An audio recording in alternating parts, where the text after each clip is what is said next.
Hello, everyone. Welcome to another episode of Over the Moon Bedtime Stories. I'm so glad to see you guys again today. We're going to jump right into our story today. And our story is entitled Michael, Recycle, and the Treetop Cops.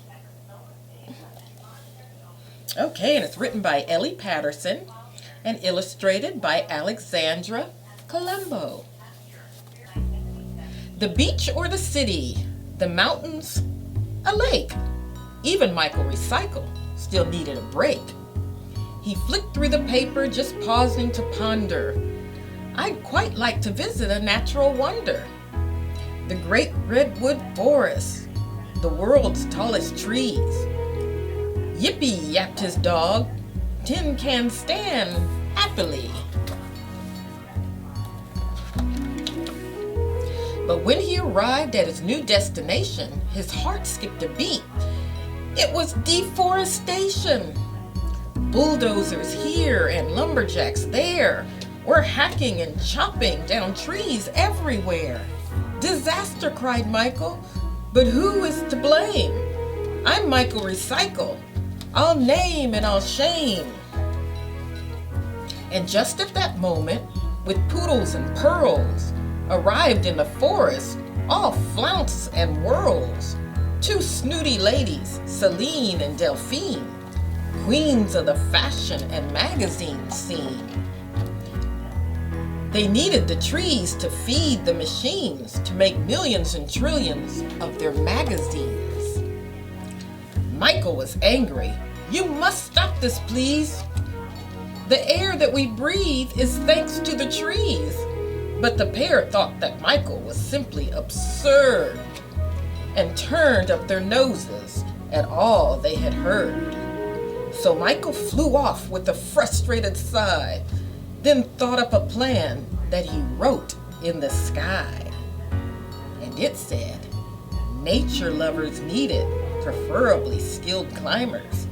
Meet me at the top of the tallest trees at 15:30 hours. Yours, M.R. A huge crowd had gathered by 3:15 to climb up and meet him at the top of the tree. He greeted each one with a message of hope and a helmet, a uniform, a tool belt, and rope. Early next morning, the lumberjacks came and found a big problem. But who was to blame? Michael Recycle and the new treetop cops. To save the forest from fashion, they'd pull out all the stops. Get out of my way, yelled an angry Celine, and Delphine drove a bulldozer onto the scene. But the cops wouldn't budge and continued to hammer till the pair's angry words were drowned out with the clamor.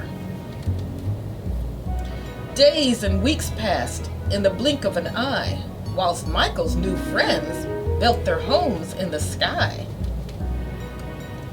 There were restaurants and shops and doctors and schools, and everyone lived by the recycling rules. When Celine and Delphine stormed in looking grim, they'd come to see Michael to reason with him. A beautiful vision met their beady blue eyes in the green little village that was built in the skies. There were girls wearing dresses hand-stitched with such passion, all made out of leaves, the height of green fashion. How chic and unique this place in the trees.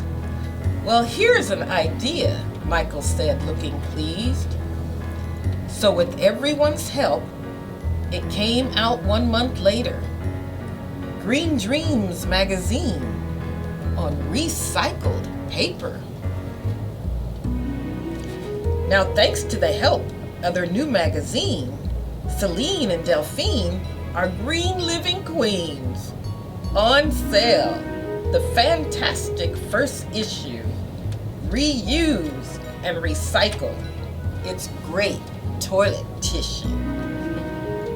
The end.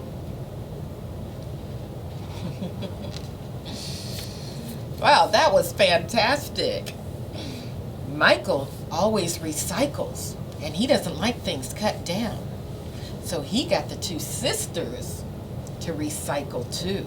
And maybe that's what all of us should do. So now get in your beds, get tucked in, and join me again tomorrow night on another Over the Moon Bedtime Stories. Good night.